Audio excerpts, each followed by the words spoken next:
sekarang dihadirkan ada 6 saksi mungkin yang sudah dilakukan. Nah, bagaimana nih tanggapan Abang nih terhadap saksi-saksi yang sudah hadir dari ke-6 saksi ini? Apakah memang tadi ada yang memberatkan atau meringankan begini, Bang? Jadi saya tidak bicara memberatkan dan meringankan dulu hari ini. Yang ingin saya perlihatkan ini fakta di penyidik saja seperti apa. Hari ini keterangan Pak Karsa sebagai kanit dengan anak buahnya berbeda, ya kan, bertolak belakang. Dengan Ilan itu bertolak belakang. Pak Kanit Karsa dan Ilan sudah bertolak belakang. Kedua, ada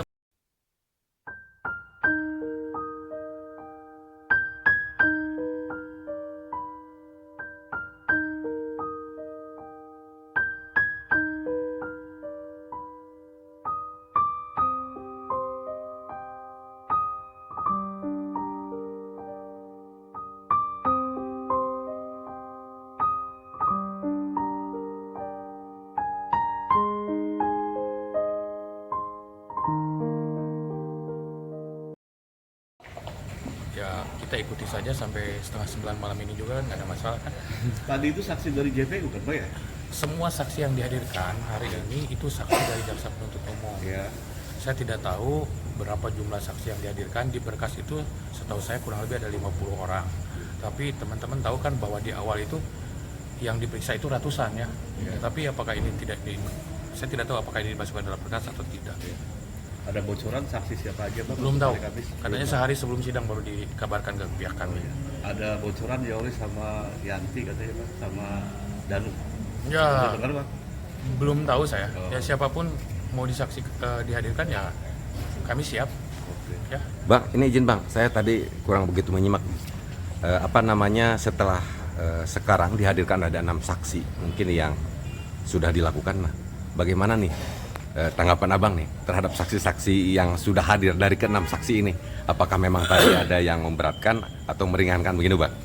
Jadi saya tidak bicara memberatkan dan meringankan dulu hari ini. Yang ingin saya perlihatkan ini fakta di penyidik saja seperti apa. Hari ini keterangan Pak Karsa sebagai kanit dengan anak buahnya berbeda, ya kan, bertolak belakang. Dengan Ilan itu bertolak belakang. Pak Kanit Karsa dan Ilan sudah bertolak belakang. Kedua, ada penyidik Polsek Subang yang diam-diam mendokumentasikan tapi tidak direspon oleh pihak Polres Subang. Padahal ternyata ketika teman-teman melihat video itu ditayangkan di ruang sidang, kan jelas krusial sekali. Itu membantah keterangan Danu yang menyatakan jenazah digendong dari pintu depan. Sementara di depan tidak ada tetesan darah sama sekali. Yang jelas-jelas tadi teman-teman lihat bahwa tetesan darah sementara bekas geretan jenazah itu ada di pintu belakang. Itu jelas. Saya semakin yakin bahwa Danu itu berbohong, mengarang cerita. Karena video yang tadi saya yakin banyak pihak baru lihat hari tadi, terutama ketika pintu bagasi Alphard itu dibuka, posisi jenazah seperti apa. Saya sangat yakin Danu itu berbohong. Kenapa? Kita sudah lihat videonya tadi. Bekas darah itu di belakang, bukan di depan.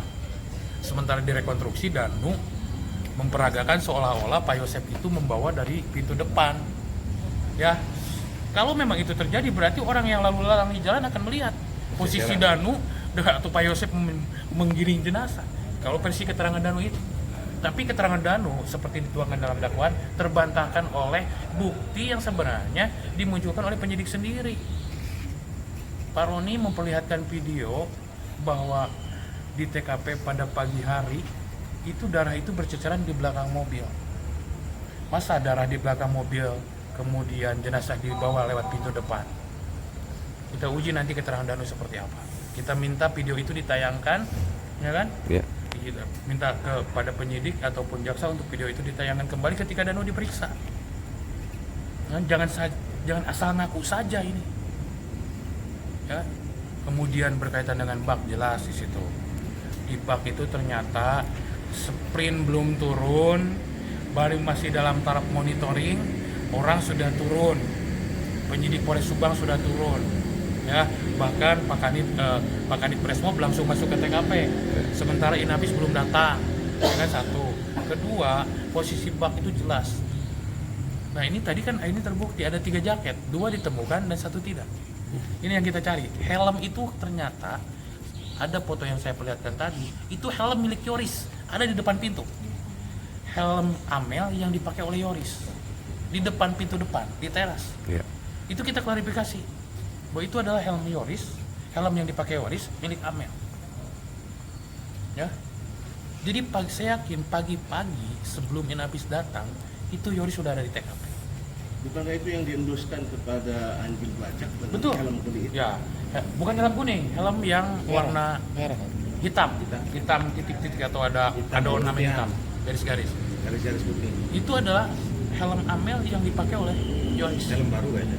Dan di situ di ujung ada foto yang tadi jelas itu posisi jaket Pak Yosep, bukan jaket yang diperlihatkan di depan.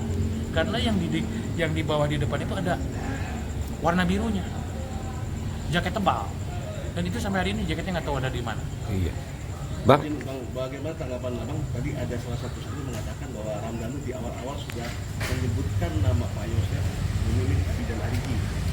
Begini, pasca klarifikasi anjing pelacak, saya sudah dengar juga Ramdhanu melakukan pengakuan seperti itu. Pada saat itu, Ramdhanu belum ada yang mendampingi, belum ada pengacara. Saya bertemu di Polres pada saat ini. Kalau tidak salah, pada saat pemeriksaan saya juga ada di Polres. Saya mendampingi Pak Yosep dan Ramdhanu itu ada beserta Yoris dan didampingi Kades Indra. Waktu itu Danu, Yoris itu belum didampingi pengacara ATS. Disitulah terjadi pengakuan yang tadi diceritakan oleh saksi bahwa ada berita acara yang tidak mau ditandatangani oleh Danu. Itu pasca dilakukan klarifikasi anjing pelacak. Gitu. Ada banyak hal yang menjadi kecurigaan kami, terutama berkaitan dengan saudara Irlan tadi. Yang jelas-jelas ada polisi-polisi yang hari ini diperiksa obstruction of justice (OJ) ya. Jadi masih mungkin juga tadi saksi Irlan supaya perkara ini tidak dikait-kaitkan, tidak bisa karena OJ yang diperiksa di Polda Jabar itu berkaitan dia dengan bukti yang hilang, yang rusak, bahkan ada uang yang dikembalikan kepada keluarga korban, kemudian dikembalikan lagi, bahkan menerima setoran uang. Itu tidak diakui oleh saudara Irlan. Ya, Tadi tidak disampaikan ya masalah sudah uang itu. Sudah kami sampaikan, tetapi kan dia mengelak. Tadi di persidangan kami sampaikan. Intinya berkaitan perkara OOJ, pertama saksi Irlan tidak mau itu dikait-kaitkan dengan perkara ini. Padahal jelas dia diperiksa ini karena kaitan penyidikan perkara ini. Dan jadi ada banyak kejanggalan yang saya yakin saya yakin ini tentunya akan menjadi hal positif untuk pembuktian perkara Pak Yosep. ini Bang, izin tadi mengenai helm. Tadi kan Abang katakan bahwa helm itu milik Amel yang dipakai sama Yoris. Ya. Lalu keyakinan dari mana bahwa Abang meyakini bahwa itu memang helm Amel yang betul-betul diperkirakan dipakai oleh Yoris? Dengar keterangan saksinya, Her. Ya. Itu kan ada yang menerangkan, Ya. ya kan, bahwa itu kalau tidak salah saksi menerangkan bahwa itu posisinya helm ada di depan, ya. Itu disampaikan juga dan Ya. Pak Yosep juga meyakini bahwa itu helmnya Amel bukan helmnya Yoris, Iya. dan itu dipinjam oleh Yoris. Pak Yosepnya kan di sebelah saya menerangkan Iya. itu helm Amel yang dipinjam oleh Yoris, tergeletak di depan, ya. Iya. Nanti di persidangan berikutnya saya perlihatkan. Nanti saya akan, ini kan informasi foto-foto terjadi di TKP, video-video kan berseliweran di mana-mana. Iya. Kita perlihatkan di persidangan. Kita bantu juga hakim, kemudian jaksa, kan ada banyak hakim baru tahu kasih posisi mobil seperti apa itu ketika kami memperlihatkan foto. Terkait masalah mobil Yaris dibawa siapa tadi? Jadi mobil Yaris itu yang ditelepon Yoris. Jadi mobil itu diserahkan ke Yoris. Menurut keterangan Yosep bahwa Yoris itu pernah berbicara bahwa uang 30.400.000 itu Yoris yang bawa. Kemudian Yoris bertanya ke Pak Yosep, Pak Yosep ini uang. Ya kata Pak Yosep, serahkan saja ke penyidik. Jadi Yoris lah yang menyerahkan kepada saudara Irlan di Polsek Jalan Cagak. Itu pengakuan Pak Yosep. Pak Yosep ada sebelah saya. Makanya Dari saksi itu tidak ada yang menyatakan dari Yoris dari semua saksi. ya terutama Irlan ya menutupi Yoris terus dari tadi, ya kan? Saya baru tahu juga ternyata Irlan satu alma mater dengan Yoris, sama Eri Susanto juga satu alma mater. Ternyata satu kampus ternyata mereka. Saya baru tahu sekarang hari ini. Saja. Intermezzo aja kan. Ya. Bang, 2 kata untuk sidang hari ini, Bang. 2 kata. Capek. Misalnya kita dari pagi dari jam 10 menjelang jam 9 kita memeriksa orang saksi yang saya tidak tahu apakah mereka itu benar-benar lupa, apakah pura-pura lupa atau dibuat lupa, atau saya tidak tahu lah ya. Yang jelas proses mencari keadilan ini jalannya cukup terjal. Jadi saya berharap, sekali lagi mohon maaf kepada teman-teman, saya tidak meminta untuk melarang teman-teman hadir di ruang sidang. Yang saya tidak pernah menyampaikan itu. Ini hanya mungkin berkaitan ber 159 KUHP tadi supaya tidak saksi yang belum diperiksa tidak mengetahui keterangan saksi yang lain. Ya. Lebih kepada proses itu. Ya. Jadi sebenarnya ilegal apa dibolehkan atau tidak, Bang? Ini berbicara tentang kesepakatan sebenarnya. Ini bagaimana pengadilan bersikap karena melihat betapa urgensinya keterangan saksi dalam Kasus penanganan perkara ini.